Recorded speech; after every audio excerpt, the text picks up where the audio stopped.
Hi అండి అందరికీ welcome to మన బ్లాగ్. ఈరోజు మనం చేయబోయే వంట సేమియా పులిహోర. దీనికి కావాల్సిన పదార్థాలు ఒక్కసారి చూద్దామండి.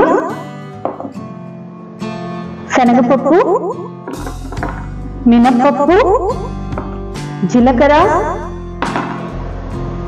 ఇప్పుడు తయారు చేసే విధానం ఒకసారి చూద్దామండి.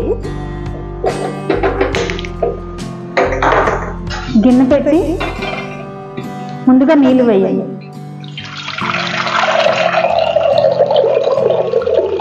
సేమియా మునగాలండి. నీళ్లు పోసినప్పుడు మనం వేసిన సేమియా అందులో మునగాలండి.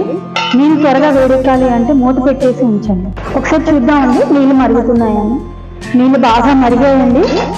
గుర్తుపెట్టుకోండి ఒకటి, ఇక్కడ నీళ్లు బాగా మరుగుతున్నప్పుడు మాత్రమే సేమియా వేయాలండి. సేమియా వేసిన వెంటనే ఒక 2 చుక్కల నూనె వేయాలి. నూనె వేసి కొంచెం ఇలా కలపండి. ఎక్కువసేపు ఉండకూడదండి. ఇది జస్ట్ ఒక 1 మినిట్, 2 మినిట్స్ కూడా వద్దు, ఒక 1 మినిట్ అంతే. ఇలా కలిపేసి, ఎందుకంటే మరుగుతున్న నీళ్ళల్లో, బాగా మరుగుతున్న నీళ్ళలో సేమియా వేసిన వెంటనే అయిపోతుందండి. వెంటనే తీసి ఇలా జాలి గిన్నెలో వేసేసి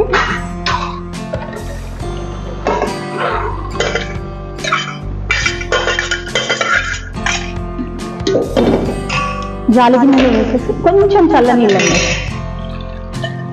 ఇలా కొంచెం చల్లనీళ్ళు వేసుకోండి. ఇలా వేసుకున్న తర్వాత కాస్త దీన్ని చల్లారనిద్దామండి. ఈలోపు మనము పోపుకు రెడీ చేసుకుందామండి.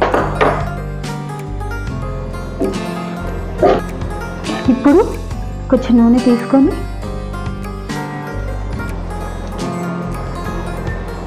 నూనెని కాస్త మరగనిద్దామండి. కొంచెం వేడెక్కిన తర్వాత నూనె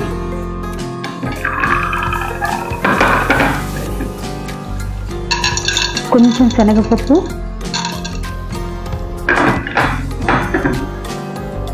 కొంచెం మినపప్పు, కొద్దిగా జీలకర్ర, కొద్దిగా ఆవాలు, కొద్దిగా ఎండుమిర్చి,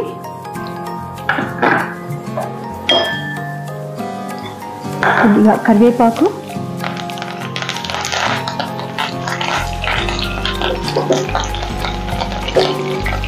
పచ్చిమిర్చి. ఇది వేసుకొని ఇది వేగేంత వరకు సిమ్లో పెట్టుకోవాలండి. హైలో పెట్టుకుంటే ఇది మాడే ఛాన్స్ ఉంది.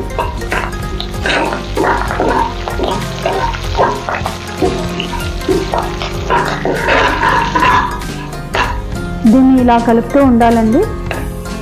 ఈ పోపు కొంచెం దోరగా అవ్వాలండి. ఎక్కువ మాడనివ్వకండి, దాని టేస్ట్ పోతుంది.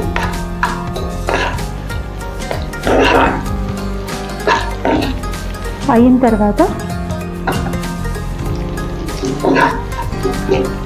కొద్దిగా పసుపు వేయండి.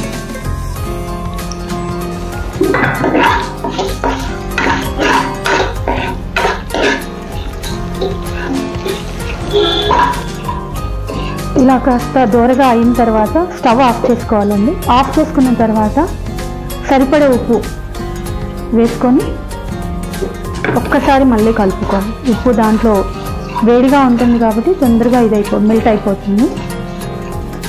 స్టవ్ ఆఫ్ చేసుకొని సేమియాని వేసుకొని నిమ్మకాయ రసం పిండేసుకోవాలండి.